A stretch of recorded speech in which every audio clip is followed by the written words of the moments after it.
তো হ্যালো বন্ধুরা, চলে এসেছি একটা নতুন ব্লগ ভিডিও নিয়ে। তো আজকের ব্লগটি শুরু করছি আমি লোকের বাড়ির কমলা চোর করতে করতে, কারণ আমাদের বাড়িতে কমলা গাছ নেই। কমলা নিয়ে যাওয়ার জন্য সকাল সকাল এরা তিনজন আমার বাড়ি চলে আসে। তারপর কয়েকটি কমলা আর একটি বাতাপি ব্যাগে পুরো চারজন মিলে একটি বাইকে চেপে বেরিয়ে পড়েছি আশ্রমের উদ্দেশ্যে। আশ্রমে পৌঁছে তপন ভাইকে বাতাবি ছড়ানোর দায়িত্বটা দিয়ে বাতাবি ছড়ানোর সাথে সাথে কিছু এক্সপেরিমেন্টও করছি। এক্সপেরিমেন্ট করতে করতে বাতাবি ছড়ানো কমপ্লিট হয়ে যায়।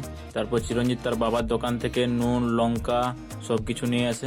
তারপর সে বাতাবির কিছু অংশ তুলে টেস্ট করতে থাকে। তার মুখটা দেখে বোঝা যাচ্ছিল মনে হয় ঝালের পরিমাণ একটু বেশি হয়ে গেছে। তারপর সবার বাতাবি খাওয়া হয়ে গেলে সোজা চলে যায় বনের দিকে কিছু ভিডিও শুট করার জন্য। এরা কি সব ভিডিও বানাচ্ছে আমি কিছু বুঝতে পারি না, তাই সাইডে দাঁড়িয়ে থাকি। নিজেরাই পড়ে যাচ্ছে, আবার পাগলের মতো দুজন মাটিতে গড়াগড়ি খাচ্ছে। এত ব্যস্ততার মধ্যে এই মালটা এর গার্লফ্রেন্ডের সঙ্গে পুরো চ্যাট করে যাচ্ছে। ওকে দেখে এই মালটা বলছে, বন্ধু বাঁশ খেলে আমার কাছে আসতে হবে। ফাইনালি বন্ধুরা ভিডিও শুট কমপ্লিট হওয়ার পরে জঙ্গল থেকে বেরিয়ে পড়ে মেন রাস্তার দিকে। তারপর ওইখান থেকে বেরিয়ে এদের কয়েকটা ফটো তুলে একটি দাদার সাথে বাইকে করে বাড়ি চলে আসে।